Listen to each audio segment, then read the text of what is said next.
आजको यो भिडियोमा साथीहरु फेसबुक मेसेन्जरको एउटा नयाँ अपडेट लिएर उपस्थित भएको छु।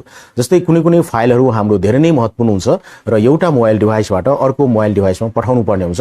त्यसको लागि हामी चाहिँ विभिन्न प्रकारको एप्लिकेसनको प्रयोग गर्न सक्छौं, जस्तै कि शेयर इट भयो अथवा हामीले ब्लुटुथको पनि प्रयोग गर्न सक्छौं। तर अब चाहिँ फेसबुक मेसेन्जरबाट नै तपाईले चाहिँ फाइललाई पठाउन सक्नुहुन्छ एउटा डिभाइसबाट अर्को डिभाइसमा, हैन? यो कसरी गर्ने, के अपडेट रहेको छ, कति साइजको फाइलले तपाईले पठाउन सक्नुहुन्छ, यी सम्पूर्ण कुरा जान्नको लागि यो भिडियोलाई अन्तसम्म हेर्नुहोला। विषयवस्तुमा जानुभन्दा पहिले रिक्वेस्ट छ, यो भिडियोलाई लाइक र शेयर गर्नुस् र च्यानललाई सब्स्क्राइब त अवश्य नै गर्नुभएको छ। गर्नुभएको छैन भने यो च्यानललाई सब्स्क्राइब गरिदिनु होला। अब लागौँ आजको विषयवस्तुमा। विषयवस्तु रहेको छ फेसबुक मेसेन्जरमा एउटा नयाँ अपडेट आएको छ, नयाँ फिचर एड गरिएको छ है। अब तपाईले चाहिँ कुनै पनि फाइल यदि 100 MB भन्दा मुनि नै छ भने 100 MB सम्मको फाइललाई तपाईले अब के गर्नुहुन्छ भन्दाखेरि एउटा मोबाइल डिभाइसबाट अर्को मोबाइल डिभाइसमा सेन्ड गर्न सक्नुहुन्छ सजिलैसँग, हैन? अब जस्तै कि हामीले विभिन्न प्रकारको एप्लिकेसन प्रयोग गर्छौं नि, कहिलेकाहीँ हामी शेयर प्रयोग गर्छौं, कहिलेकाहीँ हामी ब्लुटुथको प्रयोग गर्छौं अथवा अन्य हामीले सोर्सको पनि प्रयोग गर्ने गरेका हुन्छौं, हैन? जस्तै कि तपाईले WhatsAppमा, हैन, फेसबुककै प्रोडक्ट नै हो मेटाको WhatsAppमा हामीले 200 GB सम्मको अडियो, भिडियो, पिक्चर, हैन, फाइल सेन्ड गर्न सक्छौं। क्वालिटी चाहिँ एउटा पनि डाउन हुँदैन।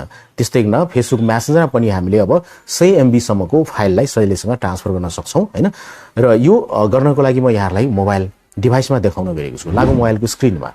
ओके, म चाहिँ मोबाइलको स्क्रिनमा यहाँ आइसकेको छु र मोबाइलको स्क्रिनमा आइसकेपछि यहाँ चाहिँ म मेसेन्जरलाई ओपन गर्छु। मेसेन्जरलाई ओपन गरिसकेपछि तपाईले कसलाई चाहिँ फाइल पठाउन चाहनुहुन्छ, हैन, वहाँको यहाँ चाहिँ मेसेन्जरलाई ओपन गर्नुला। जस्तै यहाँ एरिना रहेको छ, एरिनाले म पठाउन गएको छु। जस्तै त्यसको लागि अब देख्न सक्नुहुन्छ मेसेन्जरको यो ओपन भइसकेको छ। अब यहाँ तलतिर लेफ्ट साइडमा 4वटा थोप्ला रहेको छ। यहाँ चाहिँ यो 4वटा थोप्लामा तपाईले टच गर्नुला र त्यसपछि यहाँ फाइल्स देख्न सक्नुहुन्छ। यो फाइल्समा टच गरिसकेपछि अब तपाई आफ्नो ग्यालरीमा आउन सक्नुहुन्छ र यहाँ कुनै पनि फाइल तपाईले छान्न सक्नुहुन्छ। जो अफिसका फाइल भयो, वर्डका फाइल, एक्सेलका फाइल, पीडीएफ फाइल, हैन, अथवा भिडियो फाइल अथवा तपाईले अडियो फाइल अथवा कुनै पनि पिक्चर हुन्छ भने 100 MB सम्मको तपाईले गर्न सक्नुहुन्छ। जस्तै कि म उदाहरणको लागि यो देखाउन गएको छु। यसलाई म टच गर्छु भने यहाँ देख्न सक्नुहुन्छ, यहाँ ओके सो सेन्ड भइसकेको छ। कति छिटो सेन्ड भइसक्छ साथीहरु, देख्न सक्नुहुन्छ। यस तरिकाबाट साथीहरु तपाईले अब चाहिँ 100 MB सम्मको फाइललाई चाहिँ सजिलैसँग मेसेन्जरबाट चाहिँ तपाईले शेयरिङ गर्न सक्नुहुन्छ। एकदम नै सानो भिडियो रहेको छ। यो भिडियो यहाँलाई कस्तो लाग्यो, आफ्नो विचार चाहिँ राय सल्लाह पक्कै पनि कमेन्टमा लेख्नुला। भिडियोलाई लाइक र शेयर गर्नुस्।